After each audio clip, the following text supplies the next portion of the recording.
Hello everyone! So, magandang mapagpalang umaga sa ating lahat of Blessed Sunday. And today is the first day of August. So, before we start our conversation today, we would like to greet our birthday celebrants for the month of August. So, kaway-kaway sa mga mag-birthday ng August dyan. Coach Lynn, Coach Rizal, and Master Coach Hasmin, if you are there watching this live, happy blessed month birth month pala, ayan. So we are from Team Cheesecake again, so thank you for being with us. Team Cheesecake is here again, spending another fruitful day, fruitful Sunday to everyone, a blessed Sunday. So our message is inspiring your journey to becoming a game changer and ready to soar high like an eagle. So I am Life Coach Nurse together with Life Coach Lynn, Life Coach Cybel, Life Coach Rizal, and Life Coach Cherry. Yan. So we are here again for us to talk and share. Yeah.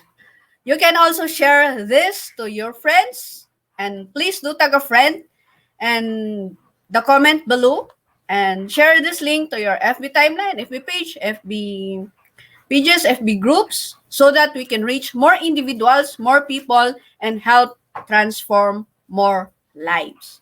So our team is baked inside Coach E Coaching Upskills Blueprint Circuit, a paid membership group by Master Coach A, and exclusive for coaches affiliated with Life Coach Philippines. And to our fellow game changers, if you want to join this membership, get in touch with our gentle Coach Rizal through 0917-586-1661.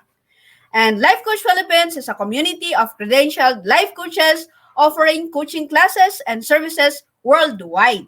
Yan. So, this community is supported by DCAP Cover Public, the home of certified life coaches here in the country, located at Pioneer Center, Capital U, Pasig City. Founded and created by Master Coach A, yan, and Life Coach Philippines in partnership with Life Coach A Professional Training and Development Services. Yan. Offers life coach certification classes and services to individuals who wants to embark on the journey of becoming a professional service provider using the platform of life coaching. And just yesterday is the date of Class 3, so congratulations, Class 3. Yan. And Life Coach Philippines also provide courses and other learning opportunities to people who desires to improve personally and professionally through the facilitation of the life coaching process. Yan. So we want to invite you to be part of our tribe by going through our certification program. And co-actively co-create Life Coach Certification Program is a journey for individuals who seek for opportunities to help transform lives in every domains of life. And it is more than just a building a professional coaching practice or successful coaching business. It is a pursuit of making a difference worldwide, starting with the space that you occupy. Yan. It is a mission of living a life of value anchored with values. And this is a movement of awakening the sleeping giants and charging the warriors of our time to arise in advance to protect and nurture to this generation of game changers. So for more information, how to start with this journey, connect with Coach Rizal at 0917-586-1661. Yan. So today, what is life coaching? Life coaching is a transformative process of helping individuals get from point A to point B with clarity, purpose, and meaning. And our topic for today is this one. To achieve success in life coaching, you must be able and willing to work on your own transformation. So what does that mean? So, para maging successful ka sa life coaching, din kailangan you are willing to work on your own transformation. Ibig sabihin yan, own sariling transformation. So, hindi po transformation ng family mo, hindi po transformation ng kapatid mo, hindi po transformation ni husband, ni spouse, hindi transformation ni mga anak, yung mga ganyan. Or other people, but then it's your own transformation. Because sabi nga nila, hindi ka pwedeng makapag-share ng wala sa'yo. So you have to be mindful that you must be transformed first before transforming other lives. And you must have to fill in your cup before filling the cup of others. And you cannot give what you do not have. So for us to expand more on this topic, let me start with Coach Jerry from the North. Coach Jerry, go ahead. Hello, everyone. Blessed Sunday. So hello to everyone who are watching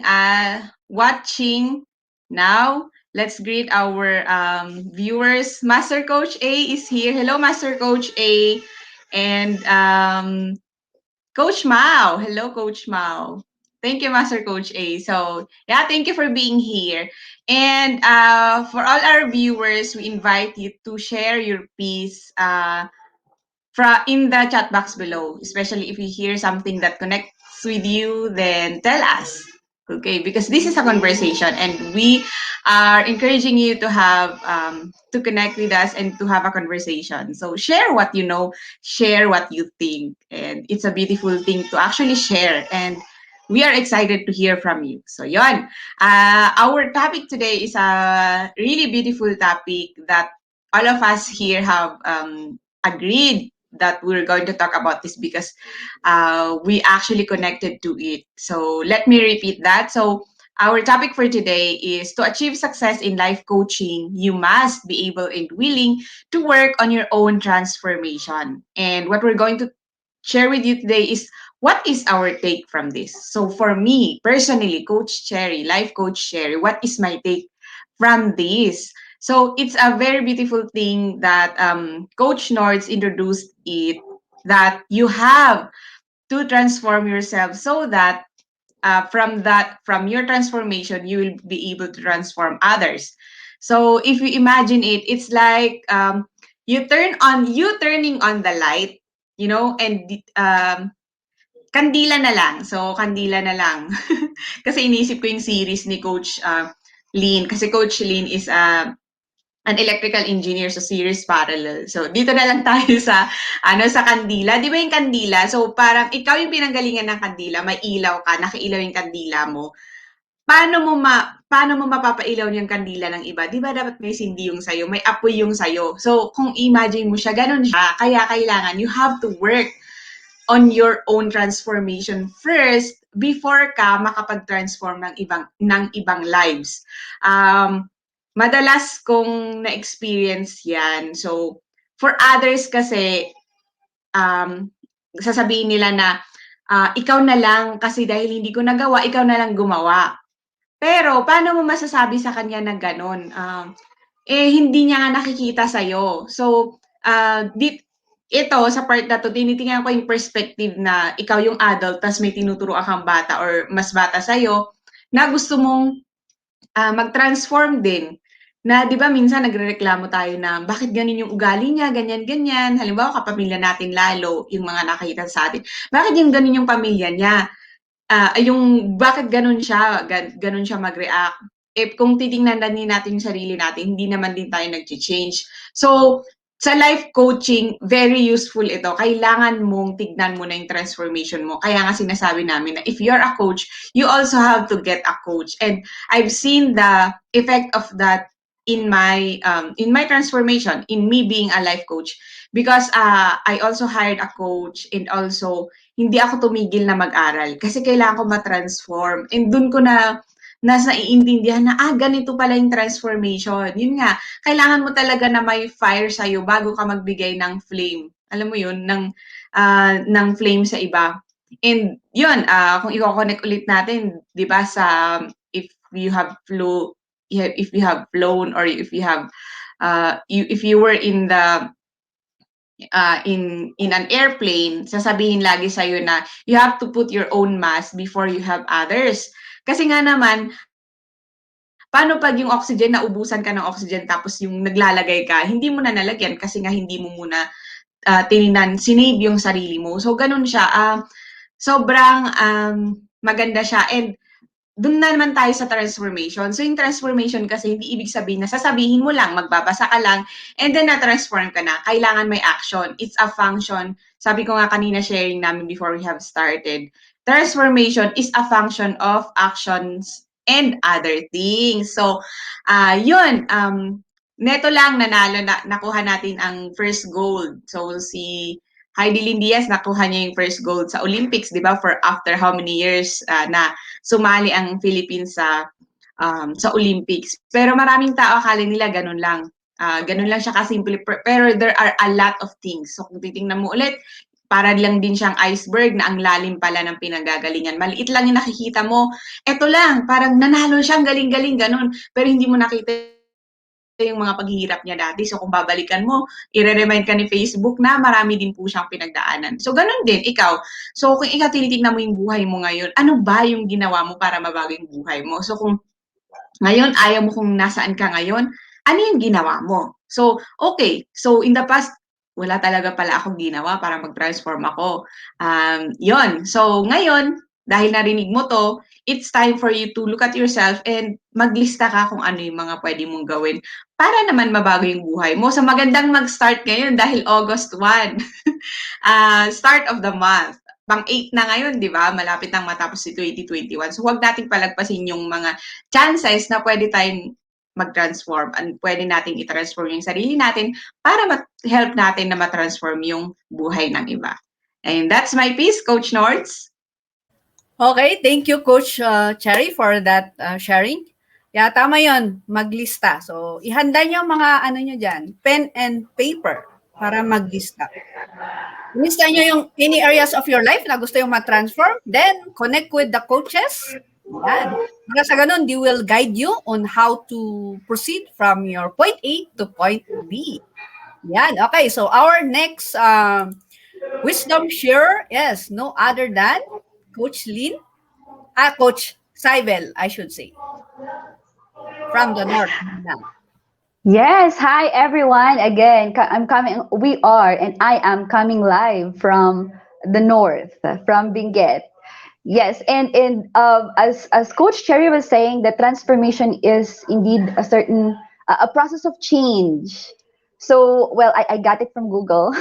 I got it from the dictionary that transformation is a process of change, and there are different, bases, or there are different phases and subjects about it. Like, for example, in biology, it is where there is a thorough or dramatic change in form of appearance, of course, such as the metamorphosis, as they say, or such as how a caterpillar would change to a butterfly in biology, or it is a change where one element would actually be changed to another element in chemistry, such as from solid to gas, in which I'm actually reminded of the joke, and I don't know if it's a joke, if it's true, about a student giving an answer to, this types of matters, like where you're going to be changing the example of solid to gas. She actually have given some examples in there, giving examples like fart or LBM, all of those. It's a certain, I think it's a joke, but I'm not sure if it's true. So another way of looking at it for transformation is the process in which one figure in mathematics or an expression or function would actually be converted into another. Siyempre, yung mga maano dyan sa math, naiintindihan niyo po yun. For me, of course, I really love math, but math does not love me. So sometimes I do understand it a bit. Yes. But in cases of linguistic, in which I love it, I love language, of course. So in cases of linguistic, transformation is a process where a deep structure of a sentence is converted to an element in the surface structure. That's for linguistic. So we do have different views or definition of what transformation is. Maybe your transformation may be different from me, or another person may have a different view of transformation, just as what biology or chemistry or linguistic may actually give or provide. But there's one that's actually very similar with each other, and that's the meaning of change. And I guess everyone, if we say change, if we say transformation, it is something for the better. So we would like to change, or we would like to transform, to be a better version of ourselves. So in changing to be a better version of ourselves, we would like to make sure that we have to undergo a process. It's not an overnight thing. So if there's a change, it's not overnight. It's not one time. It's not one day and then the next day you're another person. But it is a process where you have to go step by step. So that change does not happen right away without any action at all. So, one important thing in the process of transformation is the action that's going to be taken by that person, to make sure that there's a certain change that would happen in his or her life, like me. So, there must be an action or reaction. If in chemistry, there must be a certain reaction that should be done. But before that reaction would be done, there should be an action that is going to be applied towards that element or towards that thing. So it's the same as with me as a person, as a life coach, and of course a coachee as well, that in order for me to have this transformation, I have to be willing to make a certain action. And that action is not, the next day, the other year, the next year, but it's actually today. So I should be willing to take a step to start that reaction, to start the transformation. So in doing so, the process begins. So as a coachee, of course, because a life coach does not become a life coach without being a coachee, him or herself. So as a coachee, one of the steps to start reaction is, of course, to have a coach, someone to coach you, to help you, or to give you a kick on the butt in order for you to make a certain action, right? It's not literal. Being a coach, it's not literal to give you a kick in the butt. It's something used in linguistic. It's figurative, right? So this would or having a coach in this process would actually lead a coachee to the process of transformation. So the action is to get a coach, and so as after you're going to be getting a coach, then the transformation process would begin. So as a life coach as well, to take that action is to be certified, to learn more about the profession, because you're not going to be there like jumping on a certain profession that you are not sure, because it is not like a teacher where you can just erase whatever the error that you have on the board, or it is not just like an engineer where you can actually have another paper, an architect where if you had a mistake you can actually have another paper and you can draw it and you can correct it, because we are dealing on a certain individual. It's life. So once life is broken, it's not easy to repair it back. So remember, like for example, for a trust that is broken, it's not easy to repair it back. So since you are handling as a life coach, since we are going to be handling, or we are going to be wanting to be one of the actions for transformation, we have to make sure that we are certified, the most responsible thing to do, and that we are going to be learning more on the profession, because you should not be practicing as a life coach if you yourself are not sure of what you're doing. So yeah, as Master Coach A is always like doing here, and hi Master Coach A, I know you're there like watching. So Master Coach A is really here to help life coaches in a way, in order for us to be able to understand what the profession is. And as professionals, we have that continuous professional development, diba? Yung CPD for professionals, right? You cannot get you cannot renew your license without it. So the same as with life coaching, we have to make sure that we have this continuous professional development. And MCA, once again, Master Coach A provides classes in order for us to make sure that the transformation in being a coach and a life coach should be there as always. So in the transformation process, pain is inevitable. Pain is there. we're not going to say that it's, a life worth of, rainbows and unicorns and everything. It's not. Pain is real in life coaching, in the transformation, in taking action for the transformation. But it is one of the spices in the recipe of transformation. So we should be willing to take that action in order for us to have transformation, either a life coach or a coachee as a life coach. Thank you. Yes, tama. Tama yung sabi mo, Coach Saibel. It takes time to be transformed. Hindi po siya instant. Hindi yung na-certify ka ngayon, bukas transform ka na. So, magiging transformational coach ka or whatsoever. But then, it takes time for you to be equipped and to be trained. Yan. Tama yung sabi ni Coach Saibel. And yes, in transformation, hindi siya madali. It's not an easy task. But it's so painful. Yan. It's very painful. Yan. Pain yan. But then, the thing is, you have to embrace the pain. Yan. Embracing the pain matters. And before we continue, we would like to greet those who are watching, those who are just came in a while ago. So, may nakikita ko dito na Facebook user. So, I don't know who is that. So, magandang hapon. Thank you for joining us. And then, Coach Von Sanchez, ang kapatid ni Coach Rizel sa Apelyedo. Yan. So, thank you for joining us. And then, Master Coach Hasmin, yan, yung team lead namin sa Norte. And then, Coach Glissy, Team North. And from Tacloban, Miss Coach Marife. Yan, Coach Marife. And then, Coach Mau from Decaf Coffee Republic. And who are the others? So, thank you for tagging your friends. And thank you for having this conversation with us. Thank you for taking your time to be with us. And yes, sabi ni Coach Maureen, it takes time to transform. Walang shortcut. Yes, tama po yan.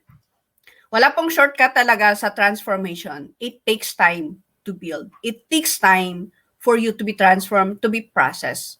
So, may mga dyan, may mga path, stepping stone, yan, yung mga iba pang transformation process, marami yan. But then, it takes time. So, hindi po siya instant. Okay? So, let's continue the sharing. From Decaf Laguna, Coach Lynn. Go ahead. Wow, ang saya from Decaf Laguna, claiming it, Coach. Hello everyone, blessed Sunday afternoon. And ayan, for you na bago lang po naka-join sa amin, we are talking about this topic. So, yung pinag-usapan natin ngayon is to achieve success in life coaching, you must be able and willing to work on your own transformation. Yan. So, kanina, while nagsasalita si Coach Sherry, nagsasalita si Coach Saibel, kung napansin nyo, nagsusulat ako dito kasi ang dami ko rin pong natutunan from them, no? Bukod dun sa I want to share with you right now, meron lang din akong i-add dun sa mga sinabi nila kasi ang ganda po dun. So, what I want to share with you about transformation is yung nangyari din sa akin. So, kanina, bago ako natulog, 3 or 4 yata yun. Basta bago po ako matulog, I shared something kasi I realized, di ba, August 1 na po ngayon. So, kamusta na po kayo ngayon? Kamusta yung 2021 natin? Kamusta yung year natin? Yes, nasa pandemic pa rin tayo. Marami pa rin challenges sa buhay natin. Bukod sa buhay, syempre, sa environment, sa society, marami kaganapan. Pero yun, pero ang tanong natin dun is, kamusta tayo? After a year, ayan, hindi pa rin, di ba, nawawala yung pandemic, ito pa rin na-experience natin. Pero, kamusta tayo? Kamusta yung growth natin? Kamusta yung transformation natin sa life natin? And talking about transformation, yung mga nangyari sa atin, na-define na rin, ang dami binigay sa atin ni Coach Saifel ng the definition ng transformation. Pero sa atin, if you're going to ask yourself, how are you going to define yung transformation na yun? And so, going back yung sinare ko po kanina, if we're connected sa Facebook yon, nag-post ako doon sa personal account ko about journey ko with Master Coach A.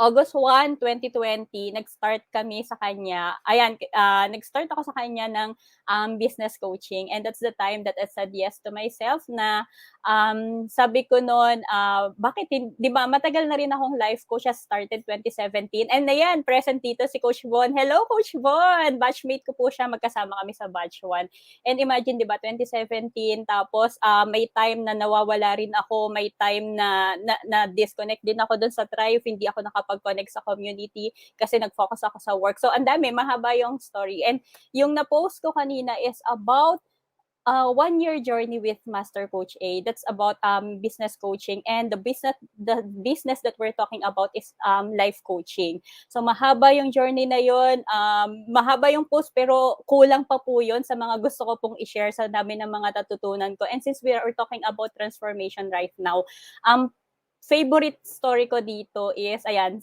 nagbanggit kasi kanina si Coach Saibel ng biology, kaya ako may naalala, di ba? So, daanan po natin yung biology. Di ba sa biology kasi doon na-discuss yung, yung caterpillar turning into a beautiful butterfly. And sa buhay natin, minsan, di ba, meron at meron tayong sinisimulan. And kapag nagsisimula tayo, feeling natin, hindi siya maganda, pangit siya, mahirap siya, masakit siya.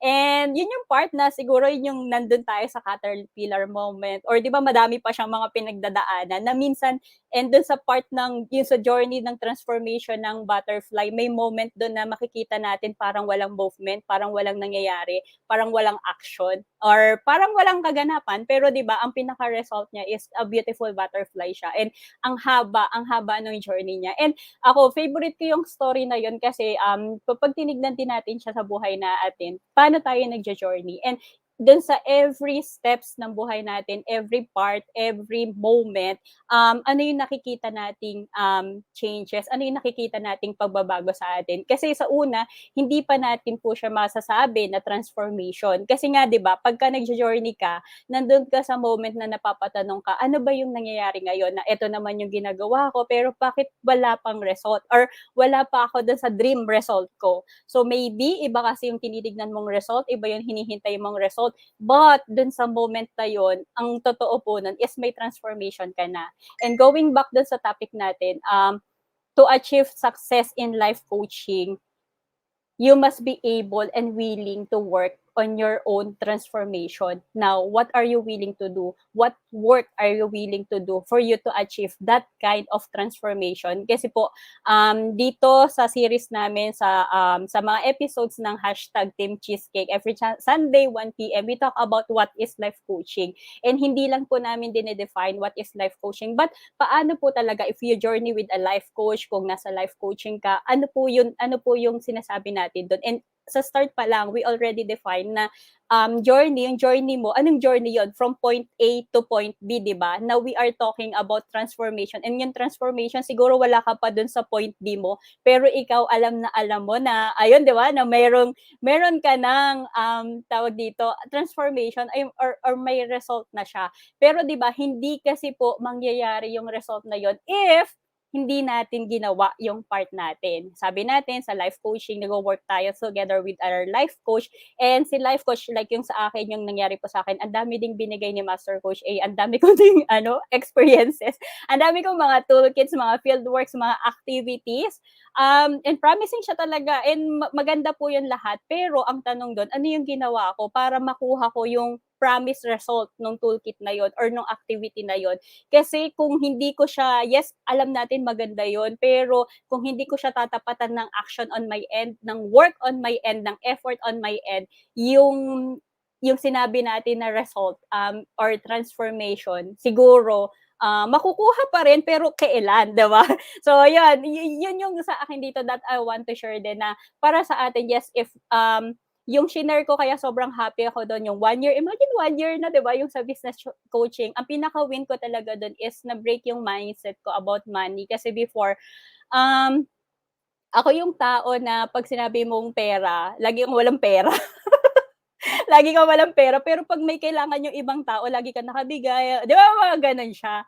And that moment, kaya ako natutuwa kasi yun yung time na nag-effort talaga ako for myself. And yun yung lagi kong sinasabi na yung walang pera, hindi pala kasi totoo yung wala kang pera. Imagine kasi before ang dami kong savings, pero ang tanong doon, nagse-save ako para saan? 'Di ba? Marami kang pwedeng sagot, 'di ba? Pero ang ending kasi noon, habang nagse-save ka, nawawala yung savings, wala din yung pinaglalaanan mo. So ngayon, yun, simula talaga nitong pandemic nito, ang galing niya kasi ang daming binigay ni Master Coach A ng mga classes, mga programs, and tinanggal ko yung mindset na wala, na kahit na alam kong, syempre, that moment kulang talaga, pero hindi, wala kang ganyan. So, kailangan, eto yung ma-achieve natin ngayon kasi I'm dreaming of transformation din sa buhay ko, di ba? Na ang tagal ko nag-serve sa iba. So, this time, para, ako naman. So, tama na yung sa iba. So, yun yung ginawa ko. And, yun nga, kaya yung sa post na yun, ang dami kong habang ginagawa ko siya. Kasi yung post ko na yun, wala na po siyang, before kasi pag nagpo-post ako, alam mo yung may draft ka pa, tapos lalagay mo sa Facebook, siya mo siya ipopost. Yung sa akin, dire-diretso lang siya. Kaya sabi ko, ano ba to, may thoughts ba to? Basta bahala na yan. Ganyan, shinare ko lang siya. Habang ginagawa ko siya, ang dami kong na-realize na, ang dami ko palang na-enrollan na klase ni Master Coach A. And talking about money, di ba? Kung i-compute ko magkano lahat yun, wow, anong sinasabi mong wala kang pera? Ang dami mong in-enrollan. And yun pa lang, nung na-realize ko yun, doon ko masasabi na hindi naman kasi talaga totoo na wala kang pera. Siguro hindi mo lang talaga nakikita yung value mo ngayon and saan mo siya i-invest. Kaya if you're dreaming of that transformation, yung transformation na hinihintay mo sa buhay mo, anong action, anong work yung willing kang gawin ngayon para ma-achieve mo yung dream success or dream lifestyle mo. So yun yung sa akin na na about transformation talaga. And I'm happy kasi ngayon napatapat din na Sunday, yung August 1, kaya I can share it with you ngayon live. So that's it for me. Thank you. Yeah, thank you, Coach Lynn. Tama. Yung transformation ng caterpillar turning to butterfly, sabi nga ni Coach Rizel. So, yun. So, for us to move from DCAP Laguna to DCAP Coffee Republic in Pasig City, Coach Rizel, take it away. Yes, no, thank you so much, Coach Nords. Gusto ko yan. DCAP Laguna, from DCAP Laguna to DCAP Maine, no, di ba? Magandang Sunday, fellow coaches, and to our tribe learners, and to Team Cheesecake. Maraming salamat for consistently showing up to serve our community, no? So, na-appreciate ko kayo kahit kasali ako. Yon. So, maganda yung topic natin this afternoon. Again, I'm coming in live from DCAP Coffee Republic. So this is the home of certified life coaches here in the Philippines, offering 24/7 coaching services on demand. So just in case hindi kayo kontento sa phone, no? Or sa messaging natin sa online, feel free to walk in here in our very doors at DCAP Coffee Republic. We're open from 10 a.m. to 10 p.m. No? So to say hi, to share kung ano man yung kailangan mo, knowing that help is available in this pandemic, in this challenging times. So whatever you are going through right now, know for sure that you can reach out to us so we can be able to support you with what you want to happen in your life. Okay, so to proceed with our sharing, again, sabi nga ni Coach Lynn kanina, to achieve success in life coaching, you must be able and willing to work on your own transformation. So, nung binasa ko siya, no, dalawang bagay yung nakita ko na very important in a coaching relationship. Bilang isang coach at bilang isang coachee at the same time, no, dalawang words ang nakikita kong strongly connecting to me. These words are able and willing, no? So sabi nga dito, to achieve success in life coaching, you must be able and willing to work on your own transformation. So na-share din to kanina ni Coach Cherry and ni Coach Cybel, yung the whole idea of being able, no? So unwilling. So being able, gusto ko lang i-emphasize, no, kasi ito yung katotohanan when it comes to embracing or experiencing transformation. The client has to get to the point, or the coachee has to get to the point of feeling, no, or in his or her heart, he or she must be able to achieve that moment wherein the coachee is able. Meaning to say, meron siyang opportunity to do something. Kailangan niyang maramdaman, kailangan niyang in a way makita, no? For the transformation to happen. That there is an opportunity to do something. No? May pwede siyang gawin. Now, that's being able. Now, yung willing naman, the coachee or the client has to be eager or prepared to do something. No need of persuasion of any kind. No, you don't need to be persuaded.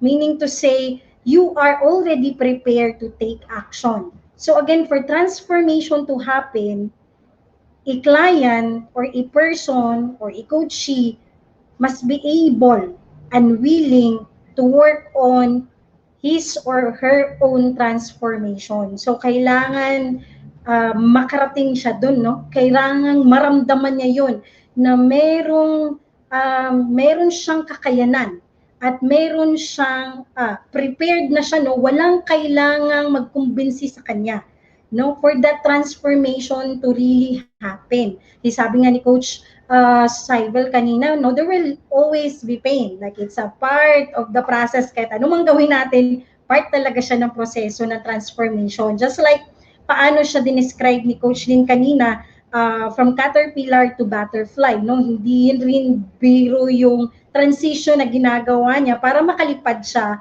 being a butterfly, a beautiful butterfly. So, just like in coaching, kung titingnan ko siya sa perspective ng isang coach, mag-aantay si coach hanggat maging yung client niya makarating doon sa moment na able and willing. So, habang hindi pa nakakarating doon, magpe-prep works yan si coach, no? Maraming siyang gagawin either through homework, toolkits, papa-attenan mo ng talk, papa-reflectin mo. So, iba't ibang dynamics, tinatawag natin yung methodology, no, na ginagamit natin para maparating natin doon si coachee, no, ma-support natin yung kanyang journey. Now, pag nandun na siya sa able and willing to work in his or her transformation, no, another journey uli yan. Kasi ma-achieve niya yung moment, no? And then pag-achieve niya the moment na willing na siya to execute it, i-execute na niya, makikita niya yung transformation, iikot uli yan, no? Kasi magpo-progress lang siya. So that's why in coaching, in life coaching, that's why it's a miracle profession because there is something that is happening in your inner core. Merong strengthening na nangyayari. Although may mga times talaga when the pain will hit, medyo, ang tawag term natin dito, paplakda ka, that's where papasok yung empowerment mo uli. Gusto mo ba talaga? Kasi kung gustuhin mo talaga, tatayo ka uli, no? And then magpapatuloy yung proseso hanggang ma-achieve mo talaga yung gusto mong ma-achieve as a client. Now, si coach naman, support siya sa buong journey, no? Siya yung maghahanap ng paraan para hindi mo bibitawan yung journey mo. But then again, ang pinaka tinatawag natin na equal, no? So meaning to say yung coach meron siyang dadalhin sa table, si coach meron din. Co-equal sila when it comes to the action that will be taken. That's why when you will get into a partnership, merong trust, no? Malaking bagay yung trust. Si coach magta-trust doon sa kanyang coachee, si coachee magta-trust sa coach, si coachee magta-trust sa sarili niya, magta-trust siya sa buong proseso. But it's a beautiful process of partnership, no? But then again, you must be able and willing to take charge of your own transformation for that transformation to happen. No shortcuts, no other way of faking it. And if you really want to get the life that you want and the person that you want to become, if that is your focus and you really want to achieve that in your lifetime, and that's the reality of life coaching. That's the beautiful reality of coaching because there is a process, a journey, and ikaw yung magdedesisyon. So tinatawag natin yung I am responsible, no? So Coach Nords, that's all for me. Yeah, thank you, Coach Rizel. Tama. I am responsible. I am able and willing. O, di ba? Dapat ganun siya. Okay. So, to end this conversation, we would like to invite you as we end this conversation, we would like to thank you sa mga humabol pa. Thank you, Ma'am Maureen May. Yan. So, for joining us. Thank you, Coach Marife. And as we end this conversation, so, andyan pa kayo. Makinig muna kayo dyan. So, meron pa kaming sasabihin. Okay? So as we end this conversation, so if you are not yet a part or not yet a smart holder of B-Learning e-card, let us invite you personally to become a mental model collector like us. So sa mga mental model collector dyan, maybe you can comment hashtag mental model collector. Yan. And join us and be part of the B-Learning Society, the tent maker of B-Learning homes for mental fitness.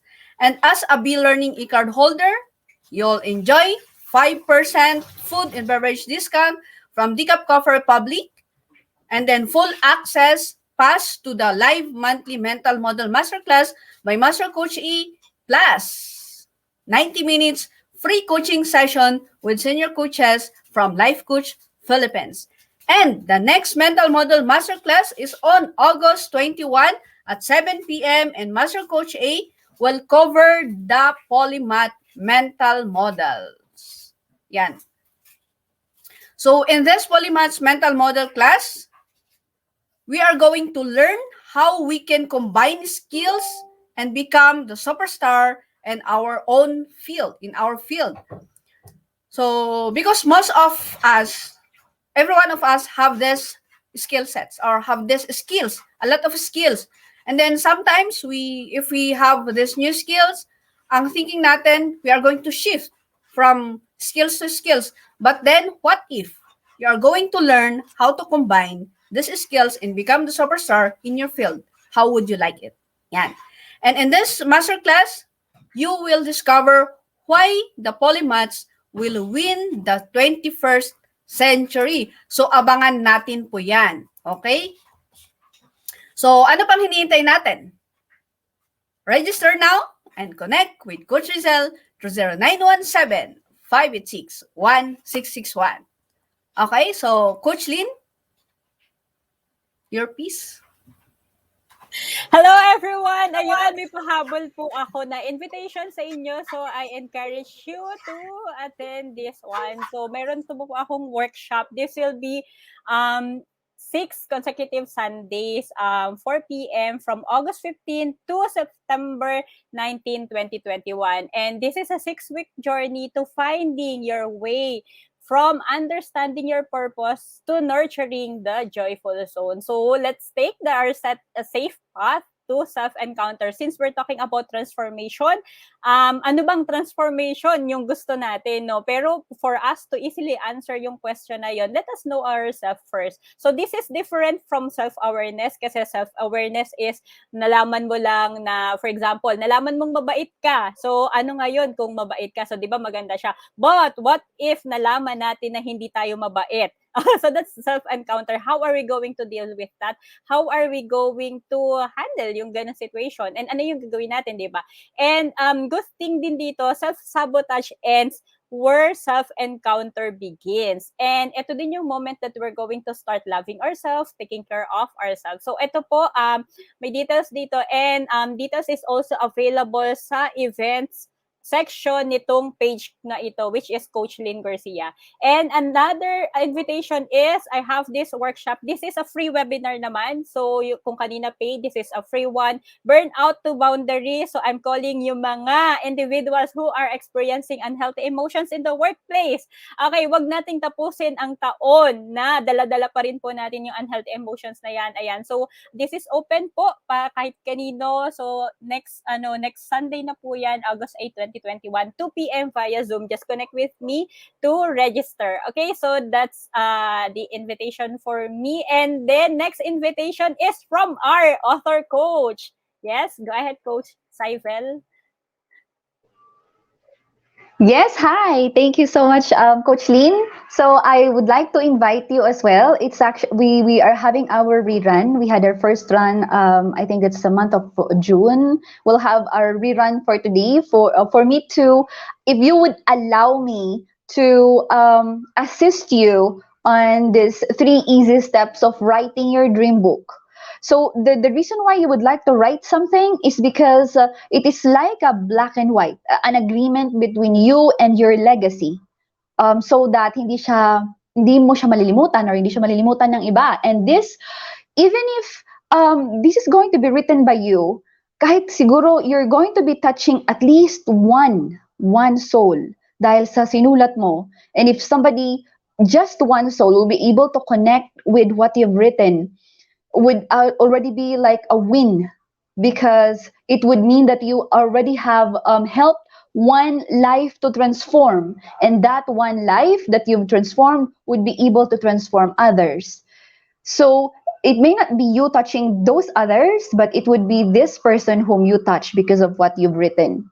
So what is not written may not be actually read by other people for the next generation to come. So I really want to encourage you to be with me. Ito po yung sariran is this afternoon na po.